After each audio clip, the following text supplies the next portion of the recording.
Hello, good afternoon students. चलो हम important questions देखते हैं जो आपको 80 मार्क्स के एग्ज़ाम के लिए आ सकते हैं। चलो हम स्टार्ट करते हैं क्वेश्चन नंबर 1 से। Choose the correct options. In that first we have stages of demographic transitions. देखो डेमोग्राफिक ट्रांजिशंस ये जो थियरी है इसके अंदर स्टेजेस बताए हुए हैं और टोटल ये जितने भी स्टेजेस होते हैं उसके अकॉर्डिंग ये क्वेश्चंस आपको पूछा हुआ है। तो यहाँ पर हमको बताया हुआ है high birth rate and high death rate, high birth rate and low death rate, low birth rate and low death rate and economic development. देखो अभी ये जो स्टेजेस है इस स्टेजेस के अंदर आपको जो स्टेजेस है इसमें हाई बर्थ रेट भी है, हाई डेथ रेट भी है, हाई बर्थ रेट भी होता है, लो डेथ रेट भी होता है, लो बर्थ रेट भी है और लो डेथ रेट भी है। मतलब यहाँ पे जो आंसर आएगा इसका ऑप्शन जो रहेगा वो है ए, बी और सी। इसका मतलब इसका करेक्ट आंसर आएगा थर्ड वन, ए, बी और सी। चलो सेकंड वन देखो, statements that are true about the planning commission. Planning commission के बारे में हमको पूछा गया है। Planning Commission was established in 1950. Prime Minister is the ex officio chairman of Planning Commission. Economic planning is a time bound program. Economic planning is based on predetermined objectives. देखो अब ये प्लानिंग कमीशन के बारे में जितनी भी बातें बोली गई है ये चारों की चारों बातें करेक्ट है। प्रीडिटरमाइंड ऑब्जेक्टिव्स भी है, प्राइम मिनिस्टर जो है वो एक्स ऑफिशियो चेयरमैन है प्लानिंग कमीशन का।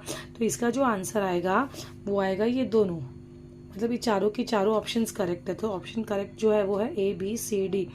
Third one is the arrange in the order of evolutions of money. अभी यहाँ पे हमको अरेंज करना है। सबसे पहले क्या आई थी? Commodity money. तो यहाँ पे सबसे पहले आएगा कॉमोडिटी मनी, चीज़ों के बदले चीज़ें हम एक्सचेंज करते थे। उसके बाद आ गई एनिमल मनी, तो अब आ गया एनिमल मनी। तो आ गया बी और सॉरी जो ऑप्शंस आ रहे हैं वो हमारे सबसे फर्स्ट आ जाएंगे एनिमल मनी। एंड सबसे पहले एनिमल्स को हम एक्सचेंज करते थे, फिर धीरे धीरे चीज़ों को एक्सचेंज करने लगे। तो जो बी, डी, उसके बाद आ गए मेटालिक मनी, मतलब मेटल्स के टुकड़े वगैरह यूज़ करने लगे और लास्ट में हम मेटल के कॉइन्स यूज़ करने लगे। तो हमारा जो करेक्ट आंसर आएगा वो आएगा बी, डी, ए, सी। तो हमारा correct answer is B, D, A, C. तो दिस इज करेक्ट आंसर। ठीक है, इसके बाद जो फोर्थ वाला है वो है D7 from the given data. ये वाला क्वेश्चन मैंने क्लास में करवाया हुआ है। डेटा हमको दिया है 4, 5, 6, 7, 8, 9 और 10, 11, 12। इसका जो करेक्ट आंसर आएगा डेसाइल का आपको फॉर्मूला लगा के सिंपल वाला n+1/10th ऑब्जर्वेशन वाला फॉर्मूला लगा के इसका आंसर आपको निकालना है। इसका जो करेक्ट आंसर आएगा वो आएगा 10। Now number 4, year of great divide. 5वें नंबर पे है year of great divide. Great divide में हमको अलग अलग साल दिए हुए हैं, वो है 1921, 1971, 1881 और 2006। The correct answer is 1921। चलो आगे देखो, statements related to the wealth. Wealth के रिलेटेड कौन कौन से स्टेटमेंट्स है? Wealth means anything has market value and can be exchanged for money. It is external to human beings. Wealth has no utility. Wealth is a scarce and exchangeable. तो correct answer जो इसका है ये D है कि wealth जो है वो कम भी है और एक्सचेंजेबल भी है। तो इसका जो करेक्ट आंसर आ रहा है वो करेक्ट आंसर इसका आएगा wealth has no utility, it is external to human beings. इसका जो करेक्ट आंसर आएगा वो आएगा ए, बी और डी। ये हमारा करेक्ट आंसर है। ठीक है, चलो आगे हम देखेंगे number 7, remedies undertaken to check the population explosion, to provide employment, to improve the women's quality of life, national population policy और डिजास्टर मैनेजमेंट। इसका जो करेक्ट आंसर है वो है डिजास्टर मैनेजमेंट। चलो हम देखेंगे क्वेश्चन नंबर 1 का B, complete the correlation.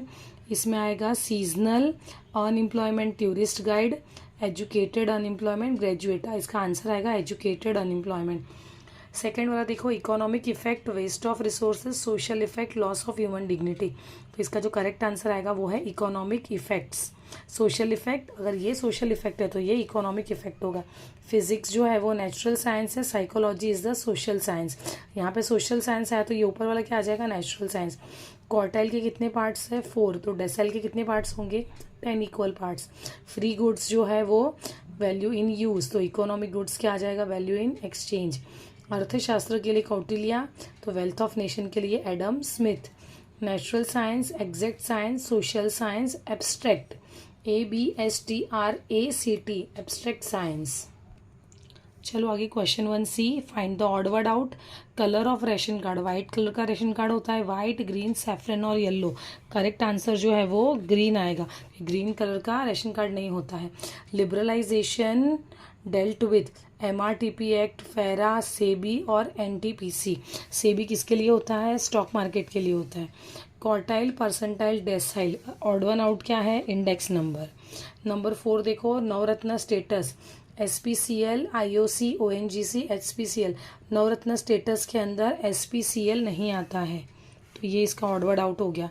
New economic policy, liberalisation, privatisation, demonetisation and globalisation. Demonetisation नहीं आता है हमारे LPG में। Barter system, goods exchange, commodity money और बैंक ट्रांसफ़र। ये जो ऊपर के तीनों है, ये तीनों के तीनों बार्टर सिस्टम के रिलेटेड, लेकिन बैंक ट्रांसफ़र बार्टर सिस्टम में नहीं आता है। Industries requiring compulsory licensing, defence, equipments, agricultural based industry, cigarettes, industrial explosive. Agricultural activities को कभी भी ज़रूरत नहीं पड़ती है लाइसेंसिंग की। क्वेश्चन 1D देखो, data which divide into 100 equal parts. 100 equal parts में क्या डिवाइड होता है? परसेंटाइल, ठीक है। Provisions for making payment in future, इसका करेक्ट आंसर आता है डेफर्ड। सॉरी, राइटिंग थोड़ी सी मेरी मैं कर देती हूँ। डेफर्ड पेमेंट, इसका करेक्ट आंसर है deferred payment. Conscious and deliberate choice of economic priorities by सब पब्लिक अथॉरिटीज़। कॉन्शियस और deliberating choice of economic priorities, economic priorities को ध्यान में रखते हुए अगर पब्लिक अथॉरिटीज़ का अगर हम बात करें तो इसका जो करेक्ट आंसर आता है वो आता है इकोनॉमिक प्लानिंग, ठीक है।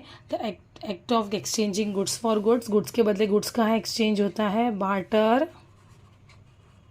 सिस्टम में। Procedures for dividing data into equal parts, इसका करेक्ट आंसर जो है वो है पार्टीशनिंग।